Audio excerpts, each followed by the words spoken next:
Bernie, AOC, Mandani are not Democrats. They'll be the first to tell you that. They're democratic socialists, and that's a very different thing, and I don't think people know that yet. The DSA are radicals about this concept, and radical economic policy is always ineluctably married to radical social policy. Their platform, for example, calls for completely open borders. They're for what Biden was doing, but more. You think you're going to win an election on that? James Carville knew how to win, and he blamed the Democratic losses this November 2nd on stupid wokeness, to which AOC fired back that wokeness is a term almost exclusively used by older people these days. So that should tell you all you need to know. What? This is a term folks like you brought out very recently and had been proudly displaying at every march since. Just last year, The Guardian declared woke the word of our era. I guess they didn't get the memo from the Mean Girls Club. We don't use that emoji anymore. Woke, please, we say fetch. Woke. Please, we say fetch now. That's the tone as Bill Maher turns his attention to Bernie Sanders and Alexandria Ocasio-Cortez, explaining why he believes their political strategies keep falling short. Bernie Sanders has never completely let go of his presidential ambitions, and while Alexandria Ocasio-Cortez hasn't clearly stated her plans, many believe she wouldn't mind taking a shot herself. Yet, for reasons that continue to puzzle observers, their political momentum keeps hitting obstacles. Now Bill Maher is opening the door to that debate, unpacking why he believes their strategies repeatedly fail. As always, hit the subscribe button, and let's get started. Democratic socialism is like a dating profile. Things look great until you meet up in the real world. For example, Bernie Sanders, his big thing was always bringing single-payer health care to our country of 340 million. But when liberal, tie-dyed Vermont tried to do it for a population of 626,000, it collapsed like that poor in the Oval Office last week. According to Bill Maher, one major problem with Bernie Sanders' strategy is that many of his policy ideas struggle to translate into broad national support. While Bernie Sanders may not always embrace the label, Maher argues that many of his positions are closely associated with socialism. These include proposals like heavily taxing the wealthiest Americans and pushing for a single-payer healthcare system. Bill Maher says that while these ideas resonate strongly with certain progressive groups, they often clash with the views of a wider portion of the electorate. He even points to real-world examples in Vermont, Bernie Sanders' home state, where attempts to establish single-payer healthcare faced serious financial and logistical challenges and ultimately failed to achieve the sweeping results supporters had promised. For Maher, this serves as a cautionary example. Big, ambitious reforms may sound inspiring in theory, but in practice they can struggle when voters become wary of large expansions of government power. His conclusion is simple. Bold ideas alone don't guarantee political success. I don't think people realize we already have a lot of socialism. Social Security, Medicare, Medicaid, unemployment insurance, food stamps, veterans benefits, Pell Grants, COVID-era payments, farm subsidies, disability payments, Fannie Mae, Freddie Mac, corporate bailouts, and the jobs program that is building weapons the Pentagon doesn't even want. All that is social. Bill Maher also argues that another reason Bernie Sanders and Alexandria Ocasio-Cortez face difficulties gaining wider support is the label Democratic Socialist. In Maher's view, that label immediately separates them from traditional members of the Democratic Party in the minds of many voters. While mainstream Democrats typically promote progressive reforms within a capitalist system, Maher says Democratic Socialists are often perceived as advocating much greater government involvement in the economy. That distinction matters because, for many Americans, the word socialist still carries negative connotations and raises concerns about government overreach or economic instability. Even when Bernie Sanders or Alexandria Ocasio-Cortez moderate their policies in practice, the label itself can trigger resistance among moderate and swing voters. In Bill Maher's view, the Democratic Socialist identity may energize a passionate progressive base, but it ultimately limits their ability to win broad national elections.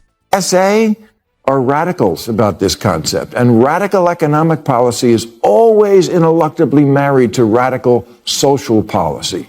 Their platform, for example, calls for completely open borders. They're for what Biden was doing, but more. You think you're going to win an election on that? This just seems like more extremism at a time when Americans are begging both parties, please, could just one of you act normal? Bill Maher believes that fear also plays a major role in why many Americans remain cautious about Democratic socialist leaders. Some voters worry that if politicians like Bernie Sanders or Alexandria Ocasio-Cortez gained more power, the country could face new economic or political challenges. Many citizens are already frustrated with issues like immigration, the economy, and government spending. Maher points out that debates over border enforcement during the presidency of Joe Biden have already created anxiety among voters. In that context, some people fear that Democratic socialist policies could push government involvement even further. The contrast is important. According to Maher, voters may criticize Joe Biden, but when compared with the more sweeping proposals associated with democratic socialism, some may see him as the safer option. This, he argues, helps explain why Bernie Sanders and Alexandria Ocasio-Cortez struggle to expand their appeal beyond their progressive base. It's either defund the police or military in the streets. Either MAGA's crypto crony capitalism or city-run grocery stores. No, I don't want that. I want a Democrat who reassures me if you like your Whole Foods, you can keep your Whole Foods. Bill Maher makes his own position very clear. He strongly supports capitalism. In his view, capitalism allows individuals to control their own destinies, make personal choices, and enjoy the rewards or face the consequences of those choices. Maher argues that this system encourages innovation, ambition, and responsibility.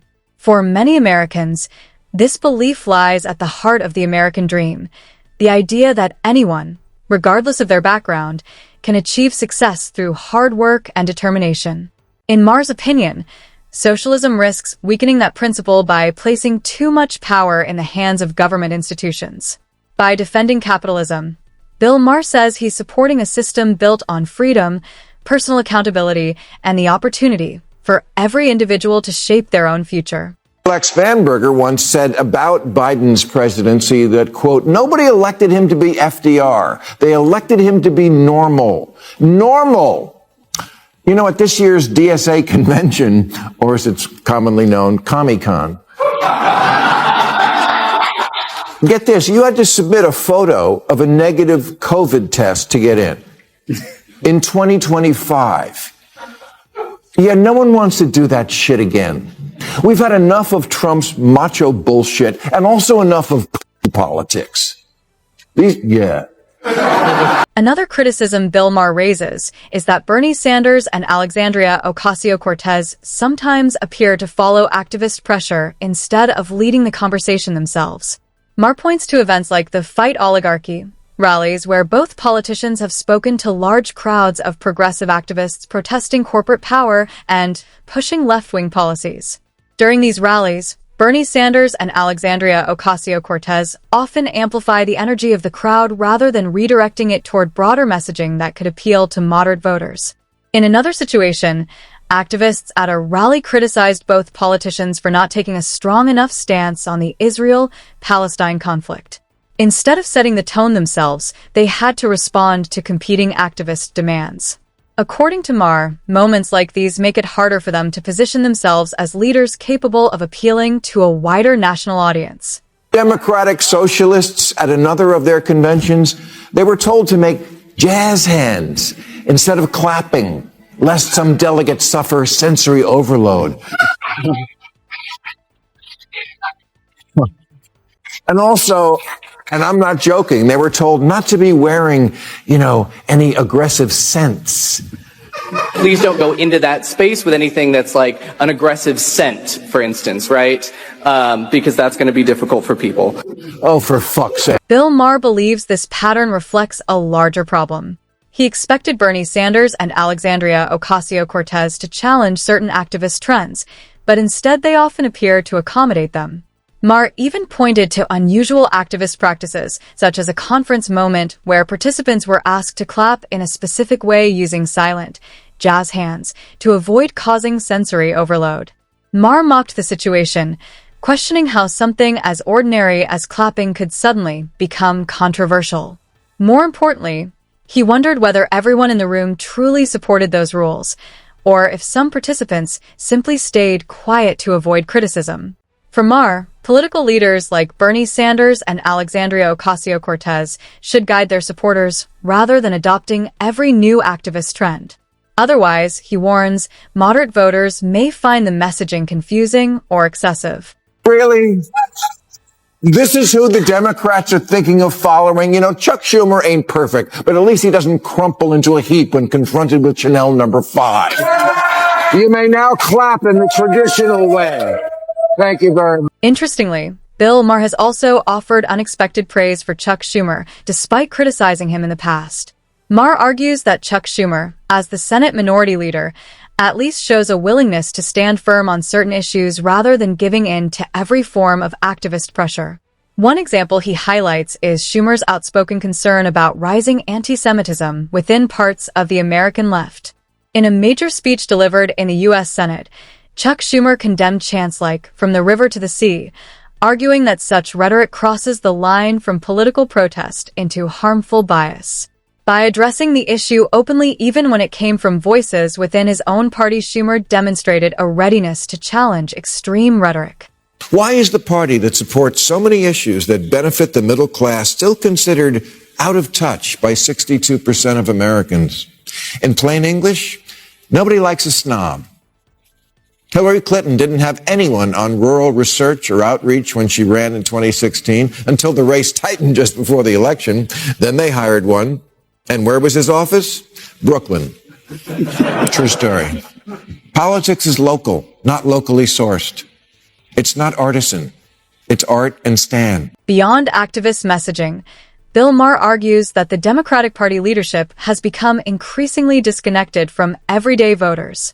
In his view, instead of focusing on practical concerns like inflation, healthcare costs, and public safety, the party often seems preoccupied with satisfying the loudest voices in the progressive movement.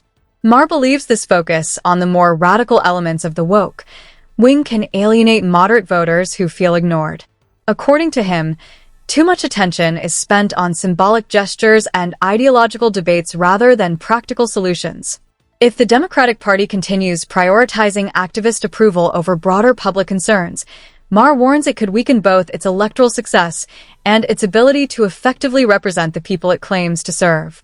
Carville knew how to win, and he blamed the Democratic losses this November 2nd on stupid wokeness, to which AOC fired back that wokeness is a term almost exclusively used by older people these days. So that should tell you all you need to know. What? This is a term folks like you brought out very recently and had been proudly displaying at every march since. Just last year, The Guardian declared woke the word of our era. I guess they didn't get the memo from the Mean Girls Club. We don't use that emoji anymore. Woke, please. Woke. Please, we say fetch now. That line perfectly sums up Bill Maher's criticism of Alexandria Ocasio-Cortez. Recently, Ocasio-Cortez has tried to distance herself from the word woke. However, Maher argues that her political style still closely aligns with the activist culture commonly associated with that label. From promoting highly progressive policies to supporting activist-led campaigns, Alexandria Ocasio-Cortez's public image often reflects the priorities of the modern progressive movement. According to Maher, trying to reject the label while continuing to embrace the same political approach creates a noticeable contradiction.